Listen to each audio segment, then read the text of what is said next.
Send your true encounters to storiesforaries@gmail.com, and I might just read it in one of my next videos.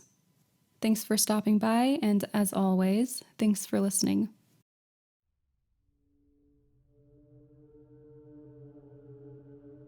My name is Akravi, and I'm a 49-year-old woman living in Greece. For years, I have been hiding a story, which is the only abnormal or maybe paranormal thing that happened in my life. The incident took place in the late spring of 1990, and back then, I shared with the authorities the parts that could be helpful to them. Nothing ever came of their investigation, and now, decades later, I decided to tell the full story. Seeing how easily people share their experiences online, it gave me the courage to tell mine. I'm not sure what really happened that night, but I need to get it off my chest. I was 19 at the time, and I was the first person to visit my grandparents' house since my grandmother died 5 years before. The house, up in the mountains of Greece, remained empty until my parents decided to spend their summer there. I offered to visit, to clean up, and to report the state that it was in. I wasn't thinking only of them, though. I wanted to try out nudism, and the isolated mountain house was ideal. It was 2 kilometers of rough country road away from the closest village. There were 2 other houses around belonging to relatives, but they were just as abandoned. I found the house in a good state, but the vegetation around had grown wild. This was great for me because it decreased the already slim chance of someone seeing me naked. I spent the first day cleaning the house, and it was a lot of work. After a shower, I fell asleep until around 3 a.m., when a violent shake of the bed woke me up. It felt like a single blow of an earthquake coming from the left of the house. I turned on the light and looked at the light fixture that hangs off the ceiling to see if it was oscillating, but it wasn't. I brushed it off and I went back to sleep. I relaxed the following day. The house had no landline, but it had electricity. I opened the old black and white TV set and lay naked, inside on the bed or outside under the shade on a wooden lounge chair. I fell asleep early with the TV set open. Then, past 3 a.m., the shake woke me up again. The light in the room was on as I left it, and the television was still playing. I was spooked that it happened 2 nights in a row at nearly the same time. Maybe my sleeping cycle got screwed up for some reason and I'm just waking up at this hour, I thought, trying to rationalize it as I got up to close the TV. As the sound from the program playing died down, I heard voices talking from outside the house and from a distance. Again, they came to the left of my house. The area there is so quiet that the wind can make voices or music sound a lot closer than they are. Apart from that, I was too disturbed from the repeating shakes that I preferred not to go out exploring in the middle of the night. When I stopped hearing them after a few minutes, I went back to sleep. I woke up again at around 8 a.m. After making coffee, I sat outside in the clean morning air, pondering about the shakes. It annoyed me that they came at the same time every night. Old memories of my grandmother came back. Here I was, sitting naked in her house on a hedonistic trip, and it was the first time that I had thought of her. I felt bad about myself since she was such a kind woman, and I hadn't even taken a moment to honor her memory. We used to take long walks around the area, and she would tell me about its history. Supposedly, the location was dimmed of bad luck, and people outside our family chose not to build there. I didn't believe in the paranormal, but the thought of a curse made me shiver. What would really terrify me, though, was if I was becoming mentally ill. But I was feeling great and behaved as usual, and apart from the shakes waking me up, I slept fine. Sometimes I have lucid dreams, but most of them are enjoyable or meaningless. Anyway, I decided that since all of the shakes came from the left of the house, I would explore that side. I already knew what was there. The house was on the less steep side of the hill. To the side was 300 meters of dense forest, and then a big rock cliff looking down to a 100 square meter field accessible from the country road. There used to be a path through the forest to the rock cliff from my house, and since it was a closer distance than the country road, I decided to try the path. I covered myself in thick jean trousers, an old military jacket my dad had left, and I took a small axe from the shed. It came in handy since I had to hack my way through the path. Even when I reached the rock cliff about an hour later, sweating and swearing, I looked back and the path was barely visible despite my hacking. On the rock cliff itself, I saw no sign of human activity. No fire, no debris, nothing. But when I went to the edge of the rock cliff and stared down, I saw 2 young, tall men. They were pale and blonde, looking North European. Surprised, I pulled back and fell on the ground. They had cleared a circle in one side of the field with a fire pit in the middle. They had also cleared just enough to fit their tent. The 2 men were talking, and after a while, they undressed and sat naked under the morning sun for a while before going inside their tent. The hedonist young female spirit inside me was excited to have young men around me. Maybe they were Euro travelers, and we could spend some time together. But I couldn't fight the feeling that there was something wrong. Why did they go to sleep in the morning? What were they doing all night? It wasn't like there were nightclubs around here. I was unsure of what to do. I didn't want to face the 2 men alone. The closest telephone was a few hours' walk, and even if I called the police, what would they say? The field they had camped in belonged to my family, so they were trespassing, but it was unlikely that the police would immediately travel many dozens of kilometers from their station for such a complaint. I decided that the safest thing to do was to go back home and return late at night to spy on them from the top of the hill. So that's what I did.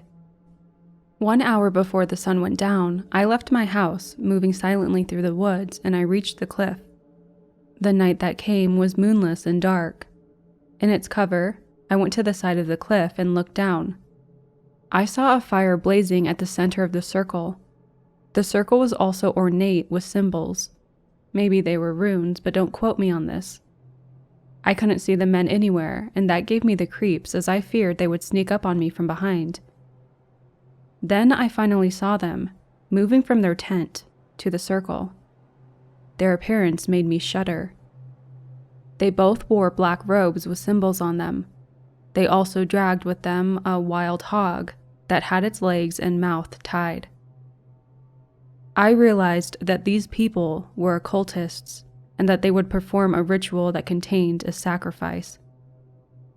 I felt the presence of evil, and cold sweat ran down my back, but at the same time, I was in disbelief.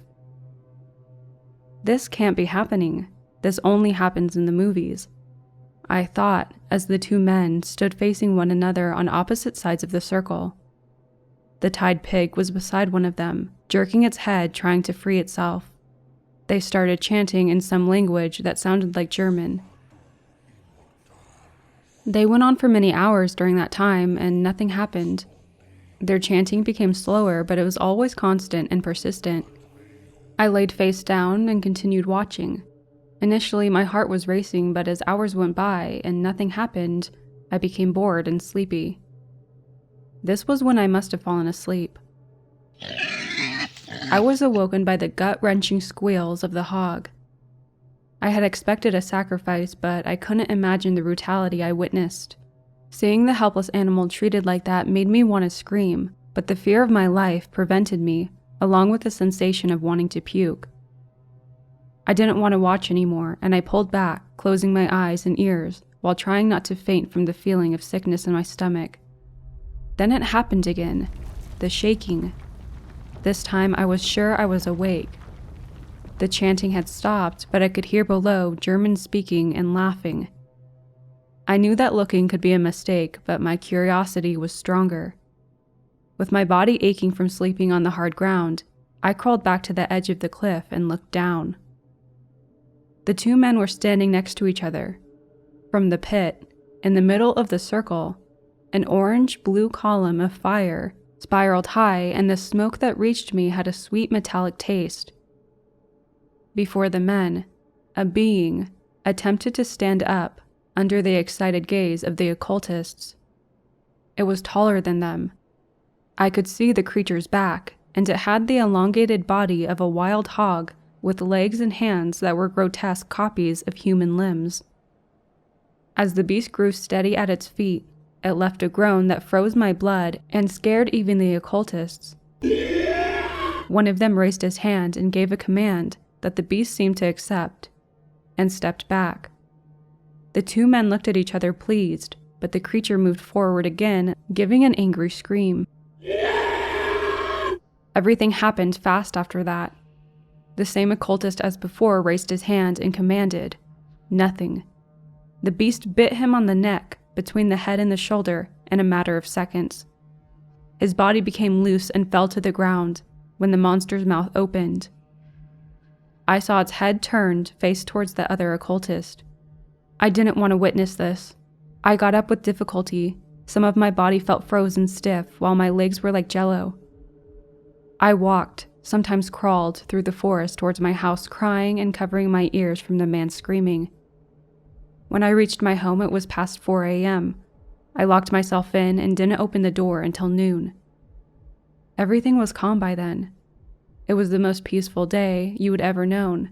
It all seemed like a bad nightmare, and I wanted to believe that it was. I forced myself to walk to the country road to the field where the occultist camped. The tent was there with some of the clothes. The circle was there with the burned-out fire and some surviving symbols.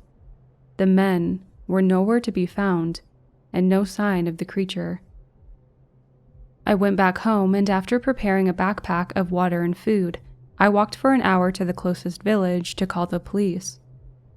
I told them that 2 Germans were camping illegally on my parents' land and were lighting fires. I waited for the police in the village with their vehicle, and we drove to the field.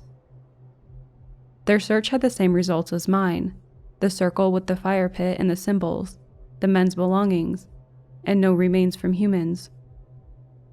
They left the tent and the men's belongings for a few days, and since the men didn't appear to take them from the field, the police loaded everything in one of their cars and hauled it away. Everyone in the village was puzzled, since they hadn't seen the men before or after the incident. As you can assume, I picked up and I headed back home. In the summer, when my parents were vacationing there, the police came back and asked for me. They wanted to talk to me about the incident. They called me to my parents' house in the city of Preveza. They had found a car stolen from Athens mid-spring by 2 young men. The car was found parked on a private road 500 meters away from the field, and it was covered with branches. They wanted to know if I had seen that car when the men were trespassing. I hadn't, and after telling them, I asked if they had found the men or what they were doing on the field. They didn't want to say, but when I asked the officer if they thought it may have to do with witchcraft, he laughed out loud, not accepting my idea of the circle and the rocks forming the rune symbols. He closed the conversation, but not before chuckling with my ideas and saying, "What are you smoking?" indicating his belief that I was doing drugs. I was ashamed, but also relieved that I didn't have to come out with the full story to them. If I had, I would surely be labeled as crazy. 30 years later, I have since got married and had kids of my own. By necessity and during family holidays, I have spent time in that field. It was all normal, and there was never talk from the locals of a hog creature running loose or anything weird. Apart from me, no one ever remembers the case of the 2 young trespassers. It was a nightmare that came and left.